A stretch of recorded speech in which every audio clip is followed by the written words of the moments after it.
There are the Little Devils, Posse, the Wayside Whiteys, the 2000 Boys, the 3000 Boys, the Jump Out Boys, the Banditos, the Executioners, the Spartans, the Cowboys, the Rattlesnakes, and the Tasmanian Devils. What's up, guys? We're gonna go down a rabbit hole real quick. Recently I was watching a video that involved the East LA Sheriff's Department. I've known about the LASD gangs for a while. Many of you guys already know about the LASD gangs. There's a woman that reports on them, and it's not just something that is a conspiracy theory. No, these people in sheriff's departments, they've actually joined gangs, and there's several of them out there. But there was a picture that was found, and there's this referee that I'm not going to say he's just a UFC referee, because I've seen him referee other organizations as well. So I would say he's a referee for sports, combat sports like MMA. Is Mike Beltran a member of the violent Southern California Los Bandidos gang? The other day someone posted a picture of Mike Beltran's pectoral tear on Twitter, and something jumped out at me. So keep in mind that this was posted about 3 years ago, but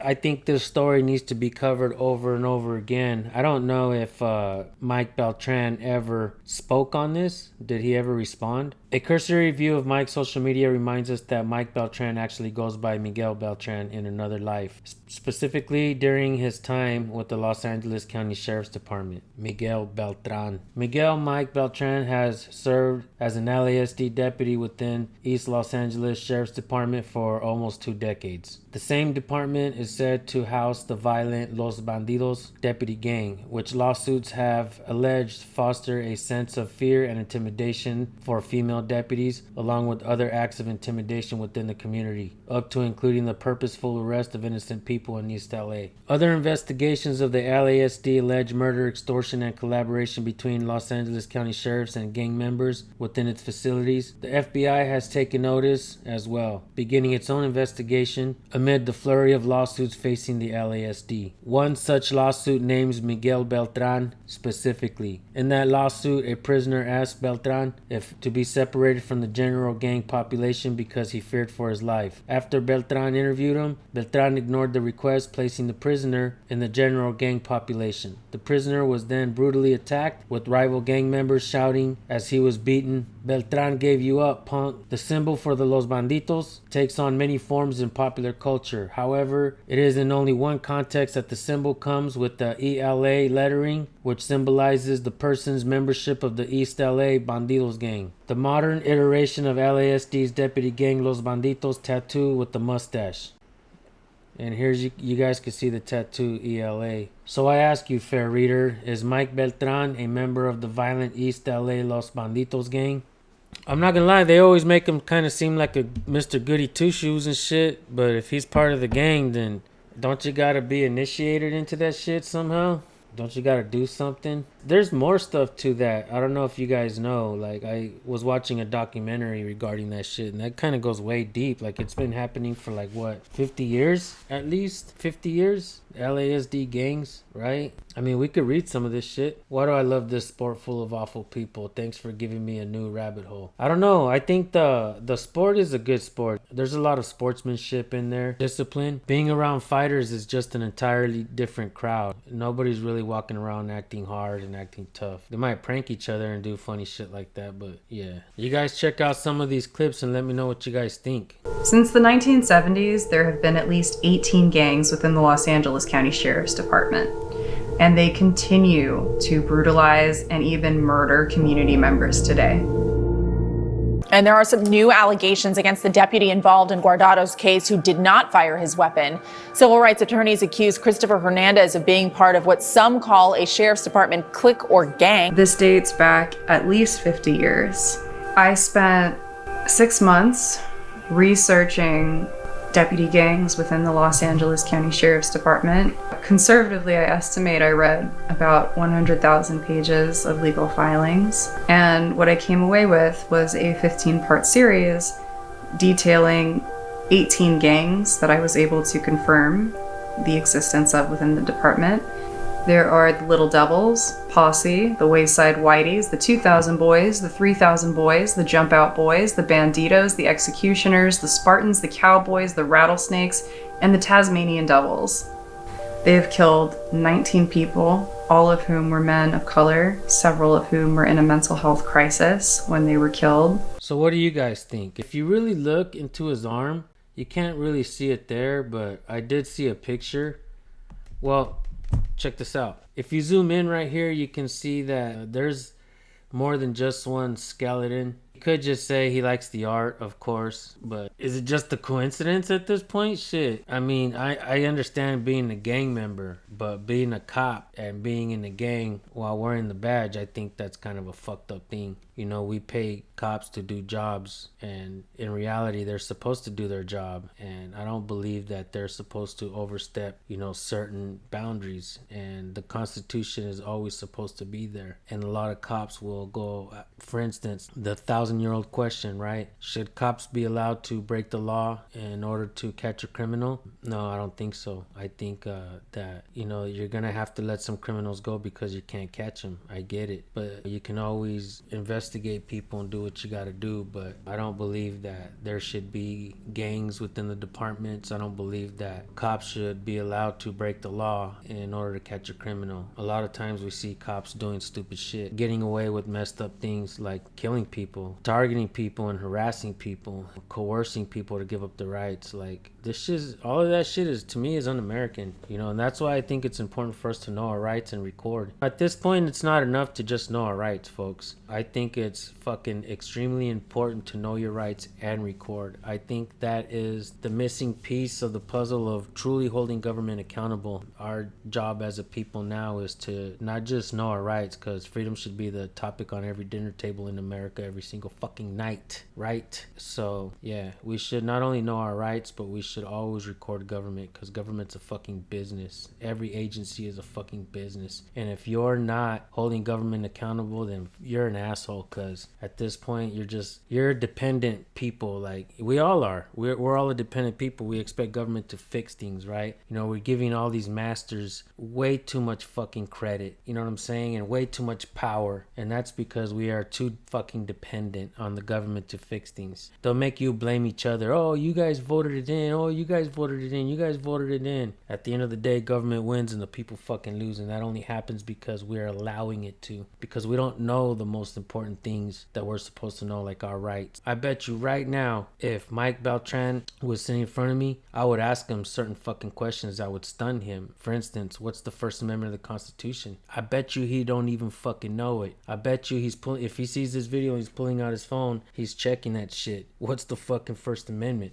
Do I really fucking know it? And don't get me wrong, I know that there's bad people out there, especially in East LA. You know, they'll do some dumb shit and fuck people up. But the cops are no better when they're fucking sitting around and, you know, pointing guns at the people for absolutely no reason. Everybody is a criminal to them, and everybody's dangerous, even 60, 70-year-old women. If this guy is a actual gang member, then he should have quit his job a long time ago, right? He seems to be a good referee. I mean, I've never seen him really fucking not call a good fight. He calls good fights, I'm not gonna lie. But is there an actual article about him? And this shit crazy. Fort Apache, East LA. Siempre una patada en los pantalones. Always a kick in the pants. Low profile. Meet the godfather of East LA. Guadalupe Lopez started her career at East LA 2003. She was assigned to the LA County Jail until transferring to the East LA station in 2011, where she began training to become a police officer. According to court documents, she began training with field training officer Eric Valdez, who deputies called the godfather of East LA. During her first 2 weeks of training, Valdez assigned Lopez to work a shift with Deputy Christopher Wargo, who was a prospect or puppy of the Banditos. On that shift, Lopez saw Wargo purchase reports, meaning that Wargo would write arrest reports for other deputies as part of initiation into the gang. When she asked Wargo what was going on, she was told that she was a trainee and to mind her own business. Lopez states in her complaint that around this time, she became the subject of sexual harassment by male deputies. Many of those men were also members of the Banditos. Deputy Joshua Smiler, a Banditos associate, told her that she needed to call Valdez daddy and that she needed to submit to the program of his kids. Deputy Ortega informed her that there were explicit photos of other women in the department having oral sex with Banditos members working as training officers. Lopez was informed by other women in the department that Valdez expected female trainees to submit to male training officers, meaning she had to drink, party, and provide sexual favors upon request. If she didn't comply, she wouldn't pass her probationary period, and it could be extended indefinitely. Lopez was also subjected to intimidation. Deputy Benjamin Zeradini once followed Lopez into the garage area at the East LA station. He kicked over a garbage can in front of incarcerated people working there and yelled to Lopez, "Hey trainee, why don't you come over here and clean up the fucking mess you made?" Halfway through her training, Lopez was reassigned to field training officer Edwin Hernandez. She quickly learned there was a power struggle going on between FTOs Hernandez and Valdez, along with the latter's Banditos associates. People familiar with the schism described to Knock LA as similar to the movie American Me 1992, which depicts the creation of the Mexican Mafia. Valdez was pushed out of the gang by younger, more aggressive deputies. Valdez appears to currently work as a sergeant at a different station. Lopez's lawsuit states that the harassment continued after she complained they were treating her like a housewife, says Gregory Smith, Lopez's attorney. Once she rejected them, they retaliated against her. In November 2011, Deputy Andrew Hernandez, a Banditos associate, leered at Lopez's breast in the hallway as she was leaving the woman's locker room.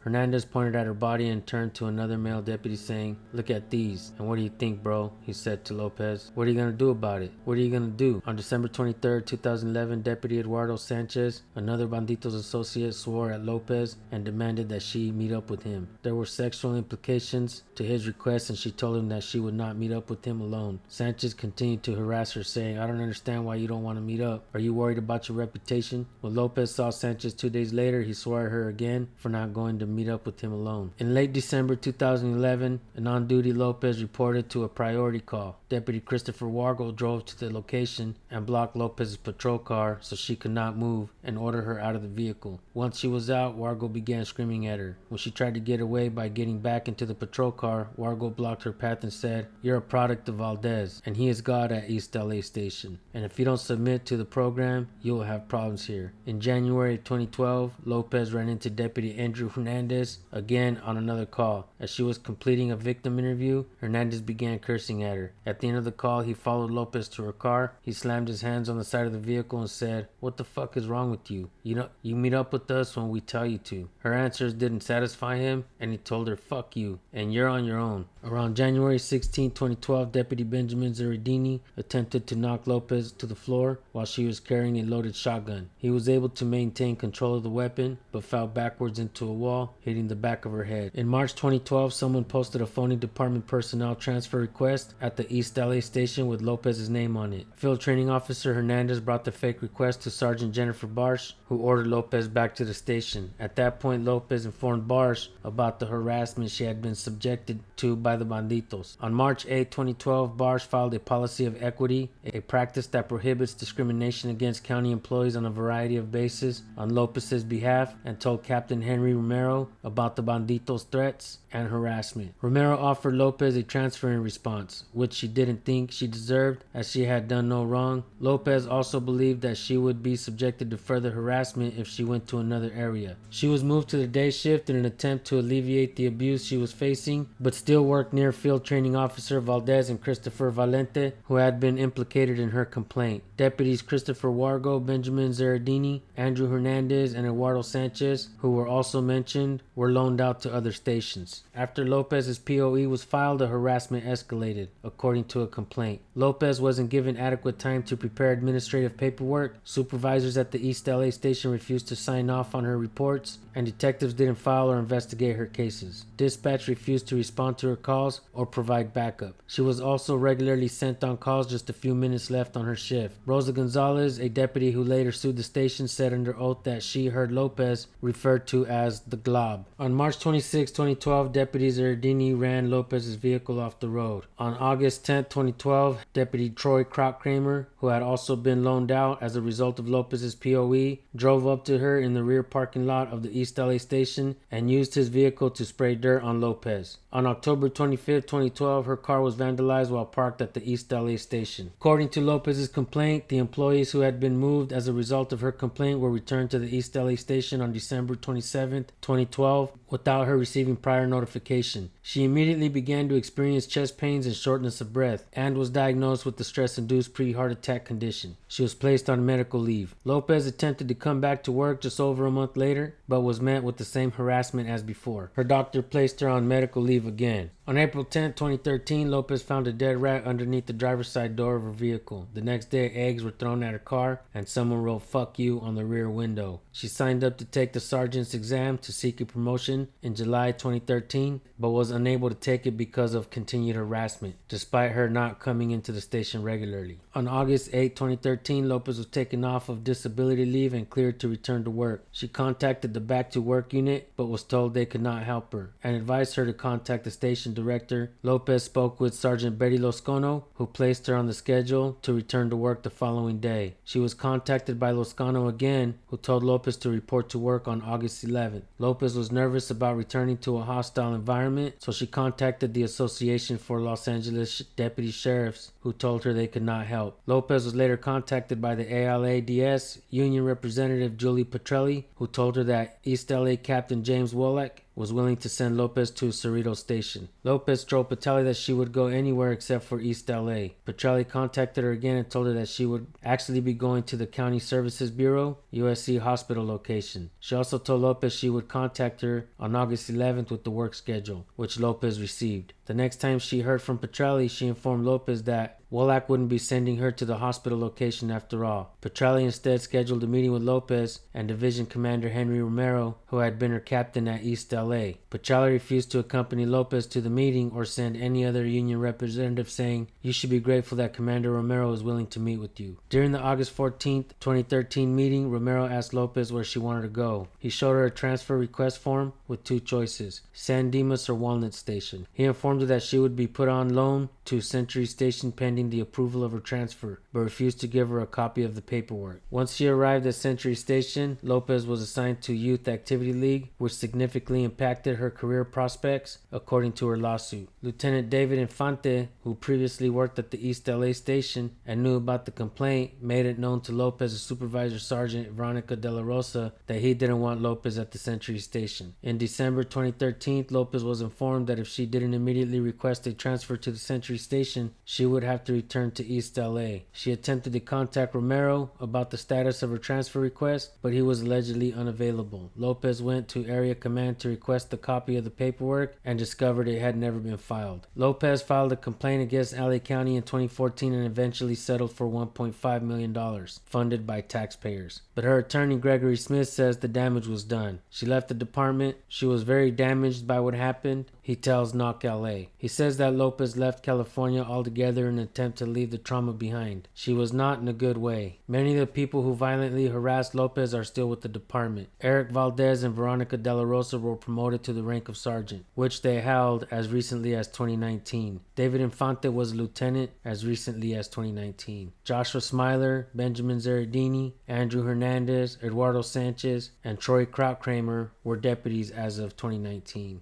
Weeding out the problem. Rosa Gonzalez became the latest target of the Banditos' abuses in December of 2011, shortly after she arrived to the LA station. Gonzalez said under oath that in the summer of 2013, shortly after being given the day off and mentioning plans to travel to Hawaii, she received a text message to a group she was in with Deputy Jose Rauno. In the message, he said that Queen Fupa, meaning the fat upper pussy area, was not going to make it to work today because she was going to Hawaii. While under oath in a deposition, Rauno confirmed that he sent the message to the group. In 2014, Gonzalez took the exam to become a field training officer, and in July of that year, Master Field Training Officer Angelica Estrada assigned Gonzalez to be a mentor to new deputies. Just a few days later, she was summoned into the watch commander's office by Sergeants Hish and Florence, who were not her supervisors. Hish told her that Gonzalez had allegedly hazed a deputy, which she denies. The pair demanded she immediately resign from her mentoring position, and she was removed the following day.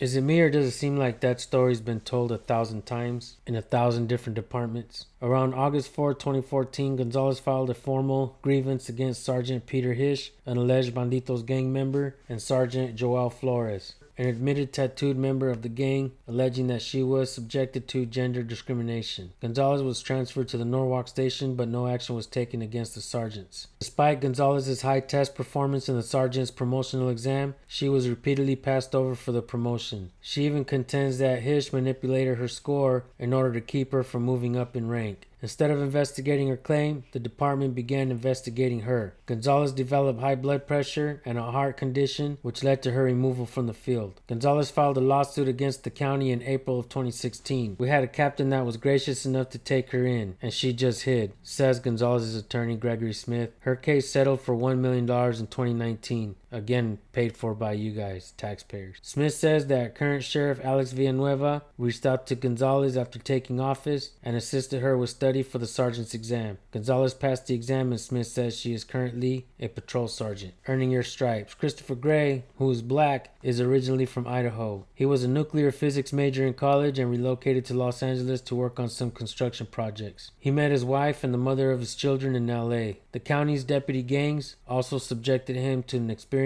that left him traumatized. On August 23, 2012, LASD personnel descended upon the 1300 block of South Mariana Avenue in East LA. They were detaining and taking Gray's brother-in-law into custody, according to Gray's attorney, Olu Orange. Several neighbors came out of their houses and filmed the incident. Gray is visible on the tape observing the arrest from a distance. One of the deputies approached him and told him to step back and said, "I'm nowhere near what's going on. I'm not bothering anybody. This is America," Orange recounts. On June 13, 2015, news segment covering Deputy Rodriguez's false report, which includes footage shot by Gray's neighbors, proving his innocence. New at 6, a Los Angeles County Sheriff's deputy faces 2 felony charges, perjury and filing a false arrest report. And tonight, we have the video that blew this case wide open. NBC4's Kathy Varr is live in the newsroom with more. Kathy? Chuck, the 2 felony charges stem from the arrest of a man who says he was falsely accused of trying to free someone who was in custody in a patrol car. Not only does he claim he was wrongfully accused, he says the arresting officer caused him bodily harm and the charges ruined his life. These aren't inaccuracies. These are just outright lies. It began with a traffic stop in August 2012, caught on video by several bystanders. On the left is Chris Gray watching the arrest, his arms folded. One of the deputies came to him and told him that he had to get up on the sidewalk. When Gray refused, he was handcuffed and walked to a patrol car. His arms were pushed up so far behind his head from the bottom that you could see his fingers. Gray's attorney Olu Orange says the arrest cost his client a job and caused serious injuries that required shoulder surgery. But it's what was written in the report that brought felony charges against Deputy Gregory Rodriguez. How is it possible for someone who holds the public trust, who swore an oath to serve and protect, to write down such lies? In the arrest report obtained by NBC4, Deputy Rodriguez says in part, "I saw Gray walk backwards towards the rear passenger door of the patrol car where the 2 suspects were seated. The videos show Gray never approached the patrol car. Still, Gray was charged with a felony." That was not by mistake. It was done on purpose. Roger Clark, a police procedures consultant and a former LA County Sheriff's lieutenant, says it is clear in the video that the deputies did not like Gray watching their activities, but falsifying a report is a crime. This should have been caught early on. The criminal charges against Gray were dropped, and the county agreed to pay $550,000 to Gray in a civil suit. The Sheriff's Department issued this statement in part. The sheriff is aware of the case and does not tolerate any conduct which violates or erodes the public trust. Deputy Rodriguez has been suspended without pay and will be arraigned June 18th. If convicted, he faces a possible maximum sentence of 4 years and 8 months in jail. Live in the newsroom, I'm Kathy Varr, NBC4 News. There you have it, folks. Deputies Gregory Rodriguez, Monica Farias, Stephen Miller, Alejandro Lomelli, and Mark Elizondo pounced. A deputy deputy grabbed him and cuffed him, pushed him up against the police car, took his hands and bent them up so far behind his back that he could see his fingers behind his ears, and tore his shoulder. The police falsely described Gray as trying to open the door of the patrol vehicle. Several videos taken at the scene show him standing several feet away from the car until he was arrested and taken into custody. Orange says that Gray told him he was beaten by several deputies. The deputy kept hitting him in the testicles and calling him a monkey. And anytime you're a black man, somebody calling you a monkey, in my book, that's racism, Orange tells Knock LA. Gray was detained again in October 15th, 2012. A deputy came to his home as Gray was moving his car into his driveway. According to the lawsuit, the deputy detained, battered, and searched Gray without reasonable suspicion or probable cause. Gray was charged and prosecuted for intentionally obstructing a law enforcement officer from performing their duties. The charges were dismissed at a pretrial hearing by the prosecutor after reviewing the cell phone video of Gray's arrest. Gray filed a lawsuit against the county and accepted a settlement of $549,000, which taxpayers financed. Gregory Rodriguez was charged with perjury by the Office of the District Attorney, Jackie Lacey, for lying on his report. However, he was found not guilty by a jury. How the hell is he going to get found not guilty for that? Unbelievable. Orange says he doesn't think Lacey was interested in prosecuting police officers. Nope, I've heard a lot about her. Jackie Lacey was dirty. But I don't think she had a choice on this one because the video and the report were all over the news and the internet. She wasn't interested in winning the case, in my opinion. The DA's office didn't put adequate resources into prosecuting the case. I went to the trial for a day or two, and the deputy DA who was trying the case had no partner. She had no investigators. She had no assistants trying this case. And as I understand it, she really would have liked to have all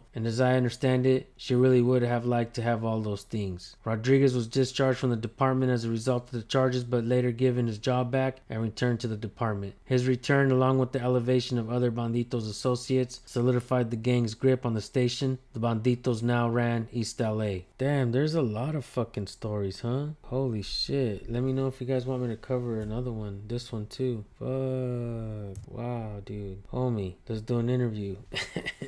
Fuck. Tell us what you know. Blow the whistle.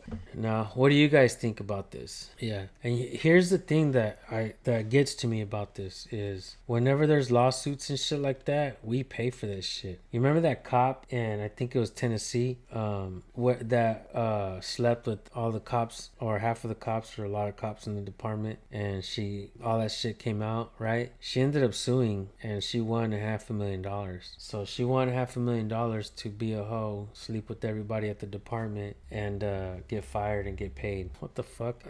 Yeah, people are gonna find patterns of what to do and how to sue, and out of just what I read right there, one of the ways they sue is getting passed up in promotions. Okay, keep that in mind. Watch out for that, because that shit's happening. But anyways, you guys, thank you for tuning in. Hope you guys like this one. I'll do more like this later. Peace. These are just a few of the gangs operating within the backwards, arresting or shooting civilians and coming up with probable cause later by planting and manufacturing evidence. There are others, like the rattlesnakes, the pirates, and the buffalo soldiers that we know a lot less about.